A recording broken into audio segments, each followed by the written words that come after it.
What's up, guys? This is Grifter. The game you're watching is the Stanley Parable. I don't know if you ever played it. This, so this is actually aimed at people who didn't play it yet. It's a really amusing game. I wouldn't go off by it directly, because it's a game that's well, it's more often on sale than it's not. So it wouldn't be a waste. Of course, it's worth every penny, but it would be, well, gonna have to throw away your money, right? So I won't start from the beginning. I won't spoil the game. I won't start from the beginning. We'll continue from where I last played this game. You know, this won't matter.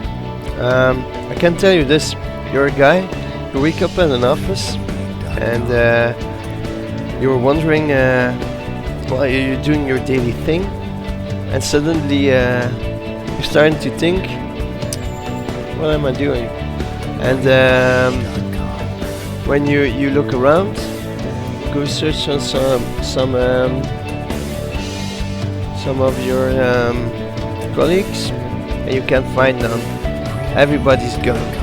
You're there all alone, and then you start off going to the main office, to your boss, and he well, you can choose your way to there.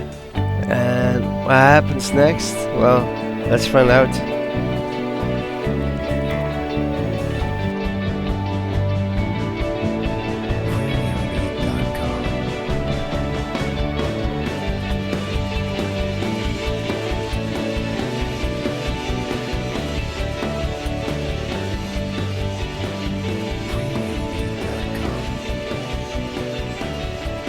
This is taking quite a long time to load.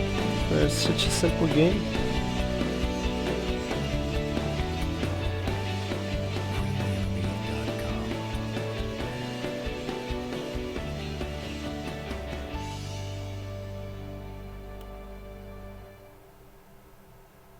Stanley just stood there doing nothing at all. He seems to think I have nothing better to do with my time than to sit around and describe every fascinating little detail of his inability to do anything.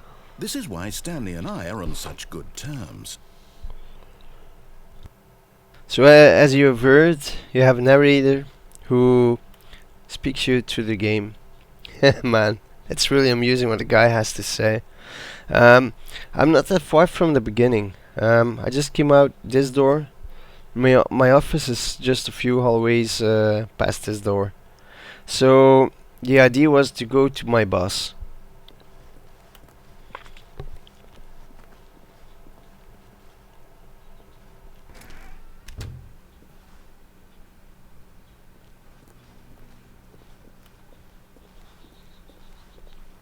Coming to a staircase, Stanley walked upstairs to his boss's office. But I can also choose not to go upstairs. Oh man, what? Okay, I'll do it this way.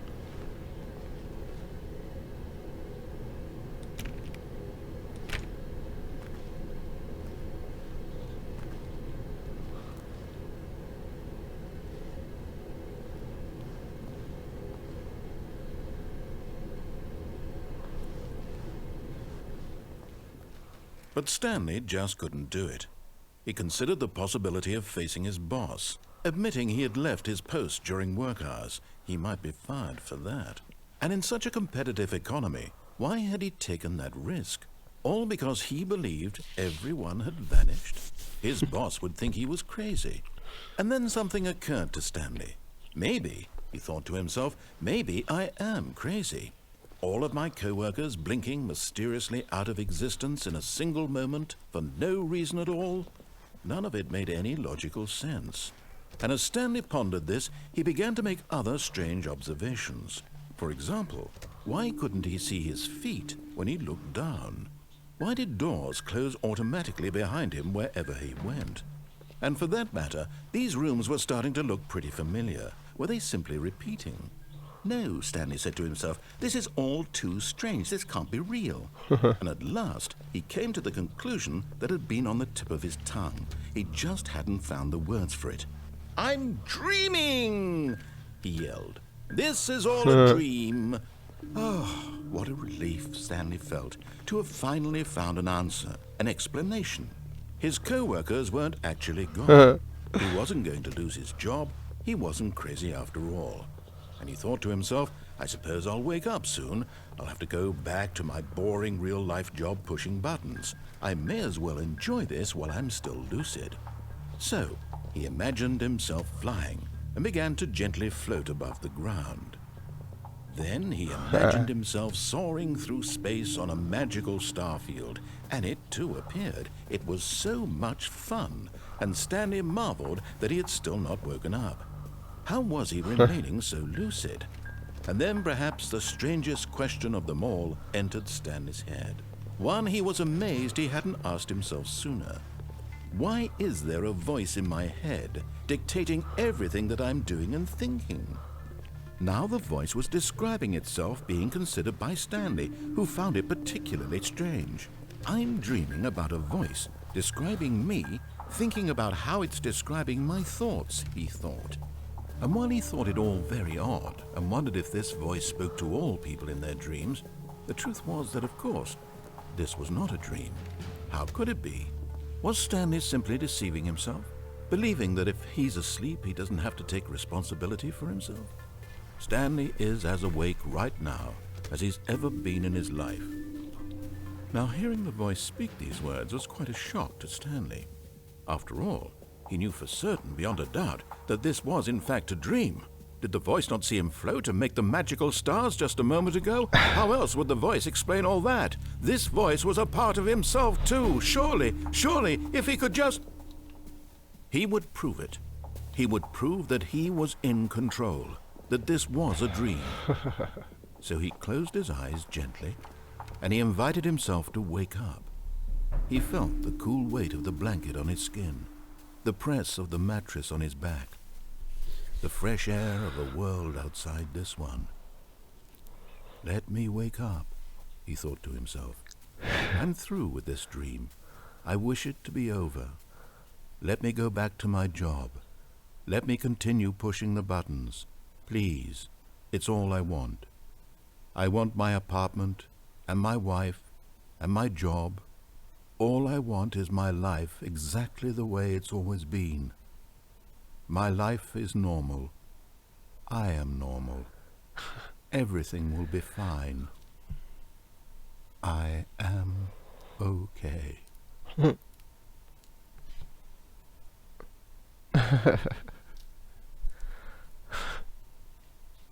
Stanley began screaming.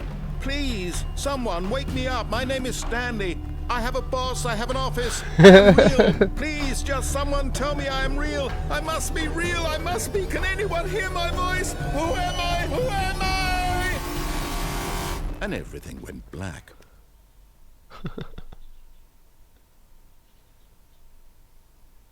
This is the story of a woman named Mariella. Mariella woke up on a day like any other. She arose, got dressed, gathered her belongings, and walked to her place of work. But on this particular day, her walk was interrupted by the body of a man who had stumbled through town talking and screaming to himself, and then collapsed dead on the sidewalk. And although she would soon turn to go call for an ambulance, for just a few brief moments, she considered the strange man. He was obviously crazy. This much she knew. Everyone knows what crazy people look like.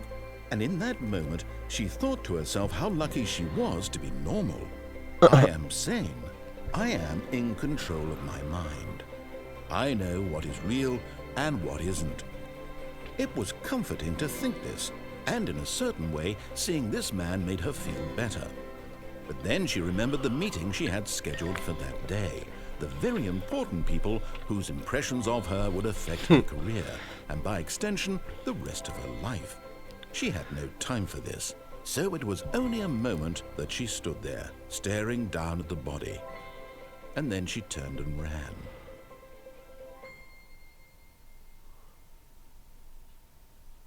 So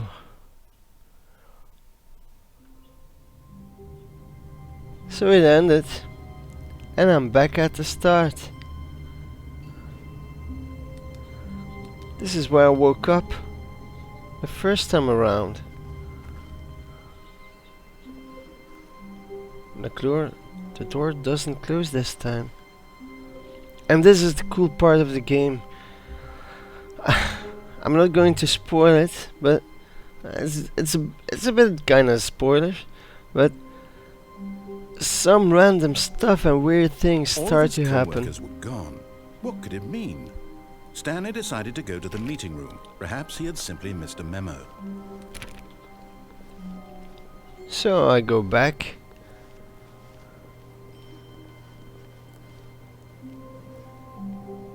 This computer is still on.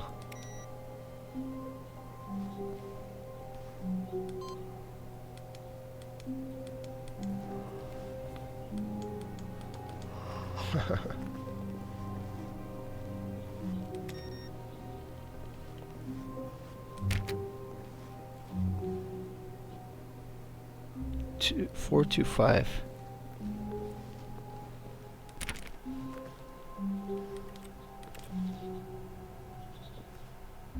I hate Mondays, yeah, me too.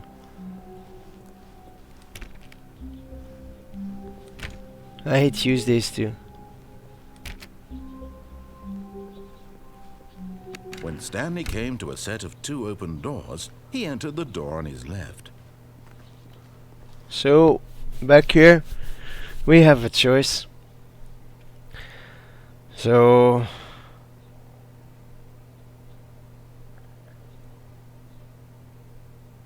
I will do what is asked of me.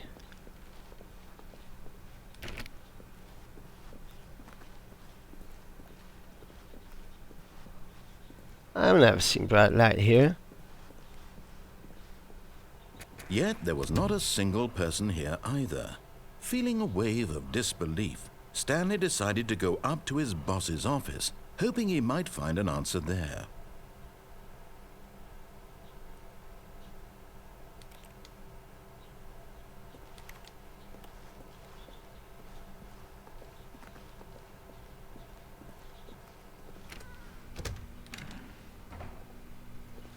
Stanley stepped into the broom closet, but there was nothing here, so he turned around and got back on track. The cool part is, look.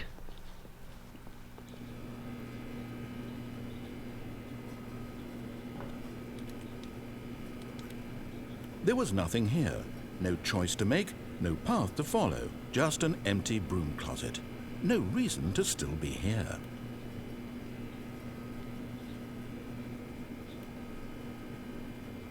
It was baffling that Stanley was still just sitting in the broom closet.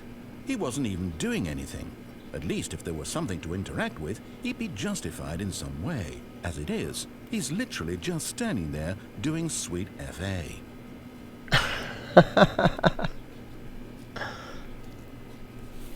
Are you really still in the broom closet? Standing around doing nothing? Why? Please offer me some explanation here. I'm genuinely confused.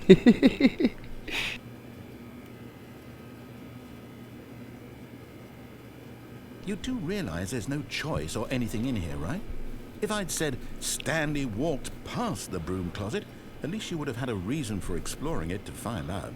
It didn't even occur to me, because literally this closet is of absolutely no significance to the story whatsoever. I would have thought to mention it. Really, this is so enjoyable, and there's so many things you can do this with. This is somehow its own branching path.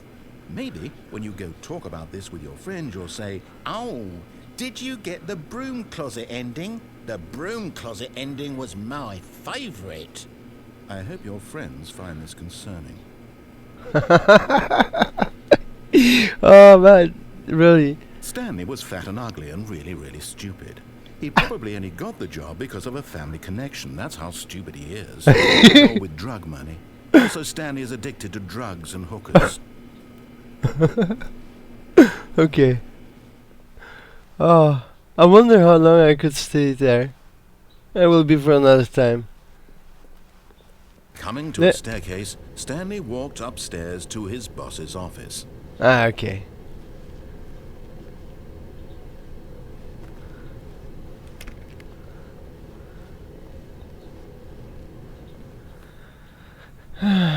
Okay.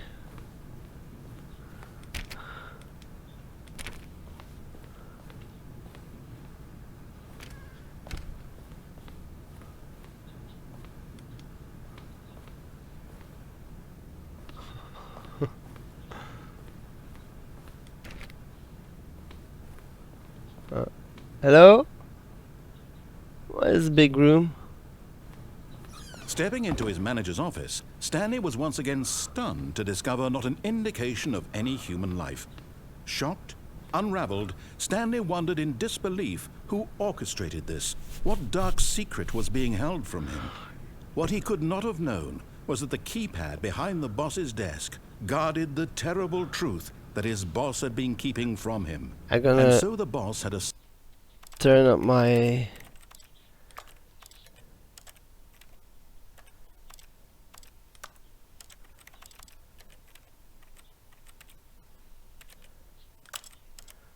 there's no way to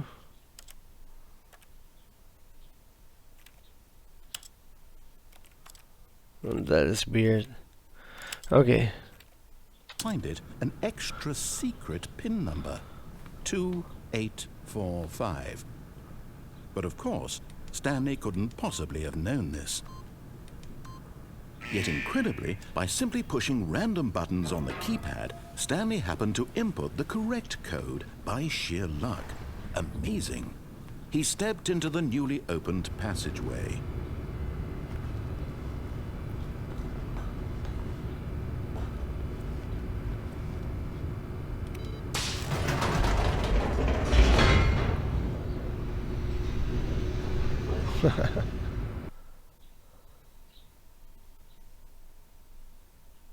I don't remember a loading screen here. Descending deeper into the building, Stanley realized he felt a bit peculiar. It was a stirring of emotion in his chest, as though he felt more free to think for himself, to question the nature of his job. Why did he feel this now, when for years it had never occurred to him? This question would not go unanswered for long.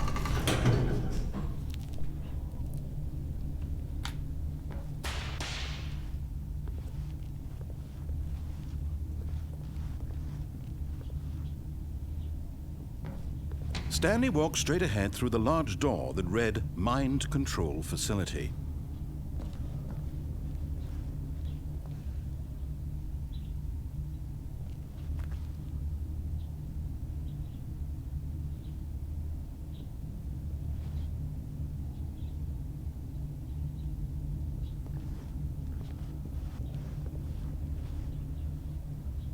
No.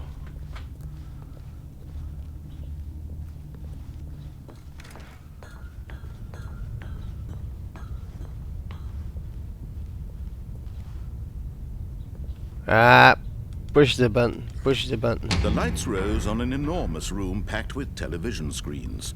What horrible secret did this place hold? Stanley thought to himself. Did he have the strength to find out?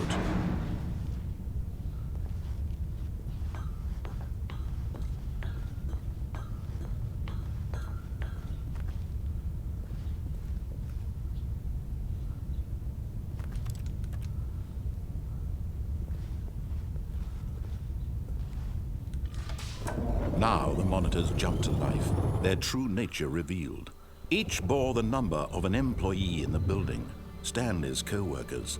The lives of so many individuals reduced to images on a screen, and Stanley, one of them, eternally monitored in this place where freedom meant nothing.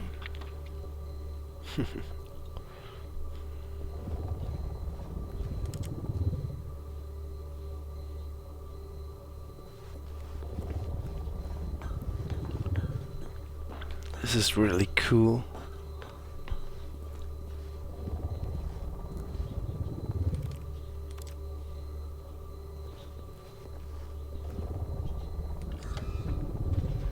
This mind control facility, it was too horrible to believe. It couldn't be true. Had Stanley really been under someone's control all this time? Was this the only reason he was happy with his boring job? That his emotions had been manipulated to accept it blindly? No. He refused to believe it. He couldn't accept it. His own life in someone else's control? Never. It was unthinkable, wasn't it? Was it even possible? Had he truly spent his entire life utterly blind to the world? Okay. But here was the proof. The heart of the operation. Controls labeled with emotions. Happy, or sad, or content. Walking, eating, working. All of it monitored and commanded from this very place. And as the cold reality of his past began to sink in, Stanley decided that this machinery would never again exert its terrible power over another human life. For he would dismantle the controls once and for all.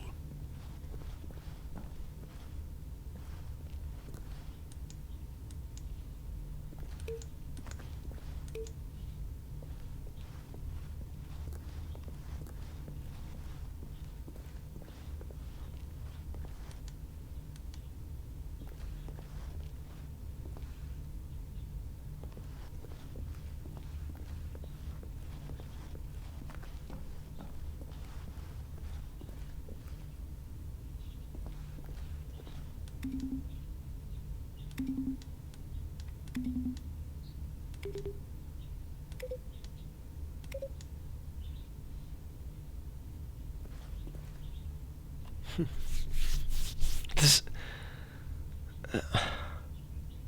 somehow I never noticed these buttons. And this is 3.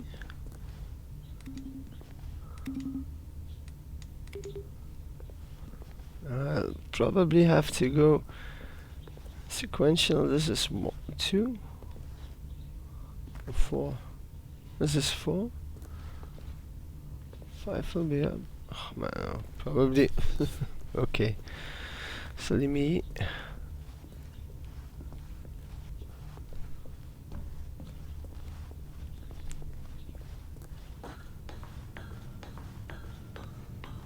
Shall it be 1 and 2?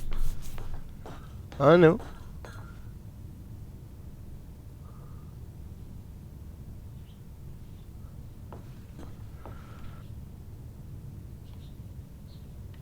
Okay. Gonna try the other thing, you know? I like never did that before. But where's 1? This is 5. Where's 1? Okay, I can see it. Alright, cool.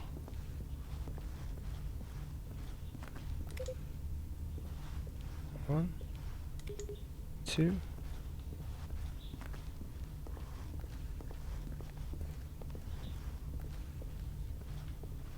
2.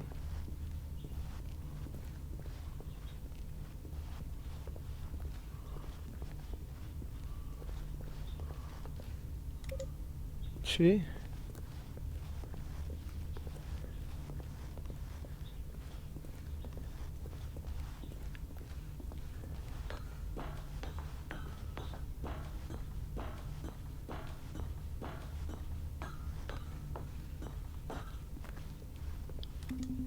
4.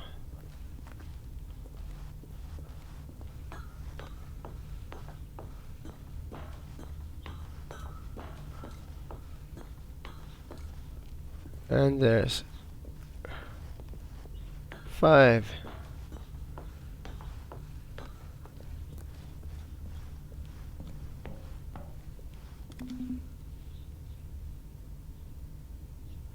Okay, so I've done it wrong. Let's go with this. This is what I normally do. No, this is... And when at last he found the source of the room's power, he knew it was his duty, his obligation, to put an end to this horrible place and to everything it stood for.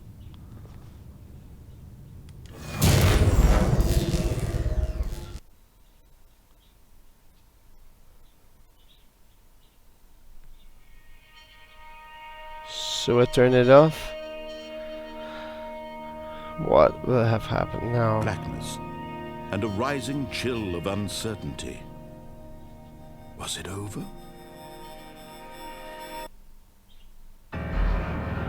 Yes. He had won. He had defeated the machine, unshackled himself from someone else's command. Freedom was mere moments away. And yet, even as the immense door slowly opened, Stanley reflected on how many puzzles still lay unsolved. Where had his co-workers gone? How had he been freed from the machine's grasp?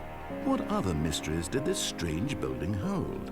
But as sunlight streamed into the chamber, he realized none of this mattered to him, for it was not knowledge or even power that he had been seeking, but happiness.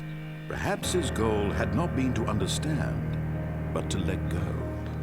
No longer would anyone tell him where to go, what to do, or how to feel. Whatever life he lives, it will be his. And that was all he needed to know. It was perhaps the only thing worth knowing. Stanley stepped through the open door. Stanley felt the cool breeze upon his skin, the feeling of liberation, the immense possibility of the new path before him. Oh, joy. This was exactly the way, right now, that things were meant to happen. And Stanley was happy.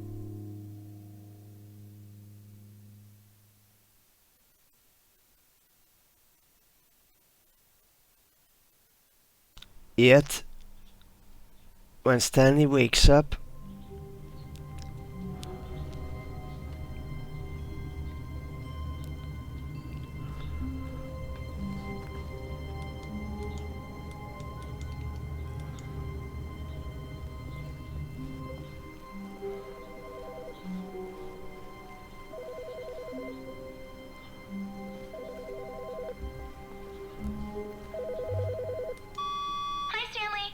just wanted to leave you a message to let you know there's a few things I need you to pick up on your way home from work today. We need milk, cereal, dish soap, spaghetti, get a thing of sugar, some bread, and coffee beans, whichever ones you like. I'll give you a call if there's anything I forgot. Thanks, sweetie. See you tonight. so that is new. I wasn't here before. And also,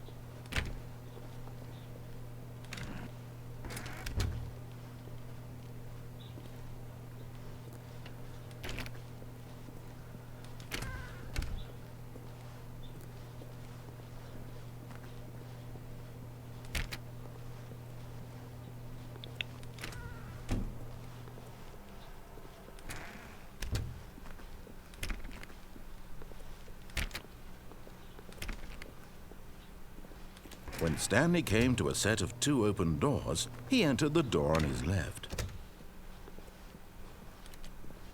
fuck.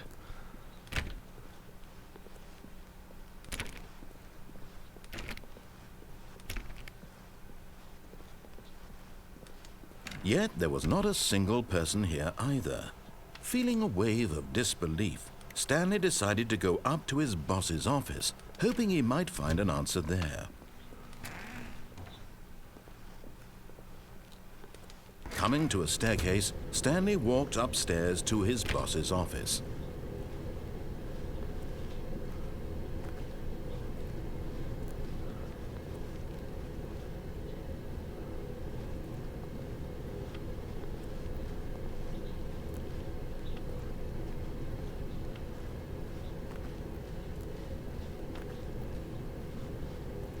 So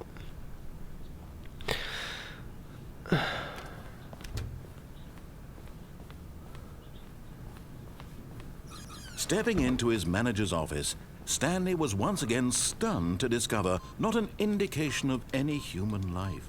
What could it mean? Stanley wondered aloud to nobody. He began wildly tearing through papers on the boss's desk, pulling books off the shelf, looking behind paintings, desperate for clues to his situation. But his attention was caught by a keypad behind the boss's desk. What could its purpose be? In fact, this keypad guarded the terrible secret that lay buried below his feet. And so the boss had assigned it an extra secret PIN number, 2845. But of course, Stanley couldn't possibly have known this. Yet incredibly, by simply pushing random buttons on the keypad, Stanley happened to input the correct code by sheer luck. Amazing. He stepped into the newly opened passageway.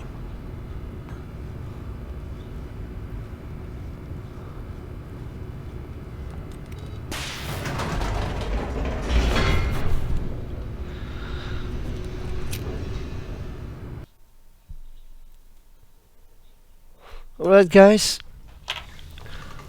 I would say thanks for watching.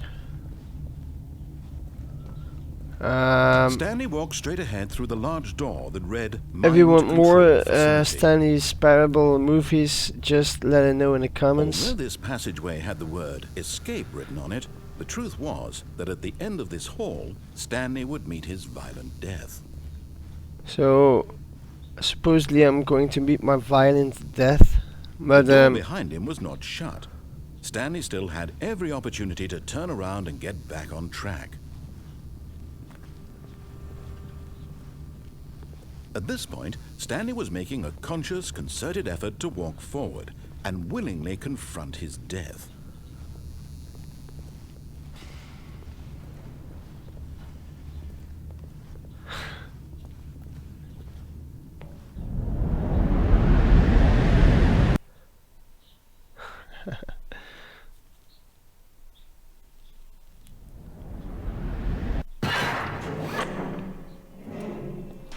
what the hell?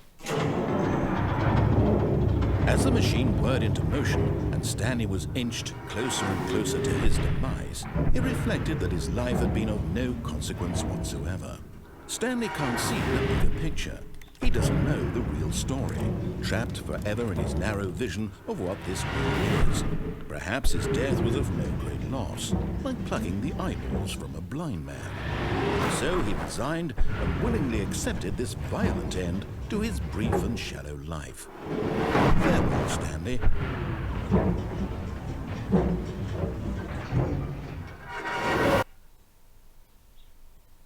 "Farewell, Stanley," cried the narrator, as Stanley was led helplessly into the enormous metal jaws. In a single visceral instant, Stanley was obliterated as the machine crushed every bone in his body, killing him instantly. What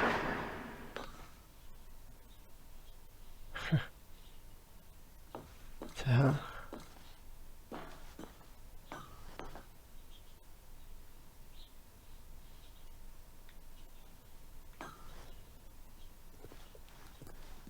And yet it would be just a few minutes before Stanley would restart the game, back in his office, as alive as ever.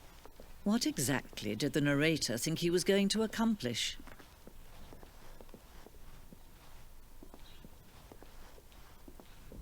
When every path you can walk has been created for you long in advance, death becomes meaningless, making life the same.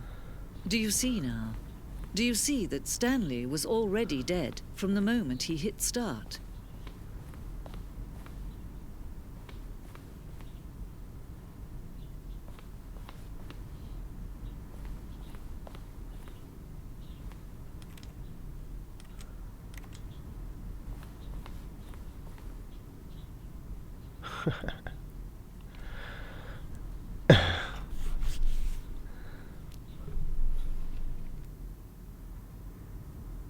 So how fucking cool is this?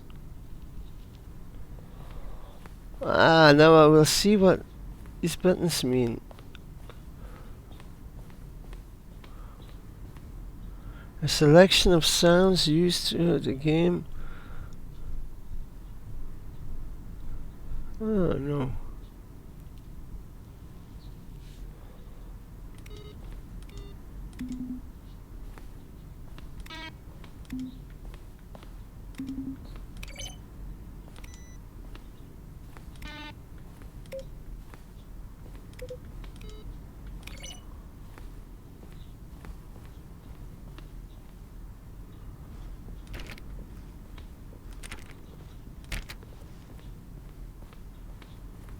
This is so cool.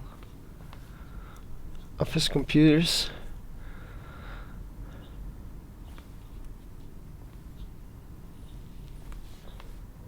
Alright guys, I have to leave you. Okay, thanks for watching, I really appreciate it. Share this video if you liked it. Give it a shout, give it a like. Alright, see you guys next time. Ciao.